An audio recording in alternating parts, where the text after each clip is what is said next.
Deputy Speaker. All around the country over the last few years, peaceful elections have been held to allow the exchange of ideas. Legislation on all manner of things gets debated in this parliament, for instance, and each member or senator from every part of this continent stands here to give our constituents a voice. We speak on their behalf to champion the issues that matter most to them, to express their aspirations and fears and draw to attention matters of public policy that may impact their lives. In truth, we all come with our own life experiences to this place. Our voices and opinions widely vary. But in here, Speaker, we all stand equal and have the right to be heard. But in reality, with 151 of us in this chamber and 76 in the other, the numbers of voices are limited. This week I'm delighted to participate in the Raise Our Voice program because young Australians have written speeches to have their voices heard. I'm pleased to present two speeches on behalf of young constituents in Werriwa. Joanna writes, "The more we can empower women in sport, the more we can change the world." This quote by Billie Jean King shows the power of supporting female athletes. Yet in our community, many young women and girls encounter significant barriers to participating in sport. My name is Joanna. I'm a 15-year-old for the electorate of Werriwa. Over the past few years, there has been a decrease in female participation in sports within our community. Many young women and girls face challenges related to gender equality and safety concerns.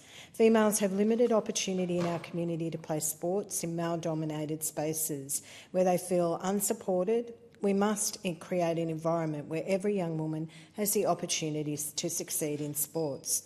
So what can Parliament do to lead this change? We need to ensure that all sport environments are safe and protect all athletes, particularly women, from harassment and discrimination.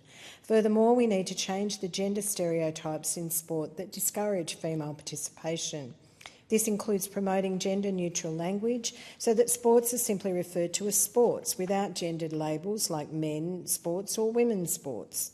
Australia has always been the land of opportunity and equality. By acting now, we can create the next generation where young women are supported and given equal opportunity in sport. Brilliantly said, Joanna. The second young person's voice is Zartasha. In a nation that prides itself on justice and equality, how can we ignore the glaring overrepresentation of Indigenous voices in our criminal justice system? Statistics from Boscar and the ABS reveal that 66.4% of young offenders in remand or detention are Indigenous Australians, an alarming figure that demands urgent attention. The disproportionate rates of crime in rural and remote areas highlight the severe lack of accessibility to essential services, exacerbating the problem. Over the next decade, I call on the Parliament to intensify research into the underlying causes of crimes committed by Indigenous people and to prioritise strategies that reduce incarceration rates and promote rehabilitation. Successful initiatives such as the Justice Reinvestment New South Wales program in Bourke, which significantly reduces driving offences and domestic violence, demonstrate the power of culturally informed counselling services tailored to Indigenous needs. Additionally, expanding the use of youth justice conferences for broader ranges of offences can make a profound difference, as seen in Victoria, where recidivism rates in young Indigenous offenders are notably lower than in New South Wales.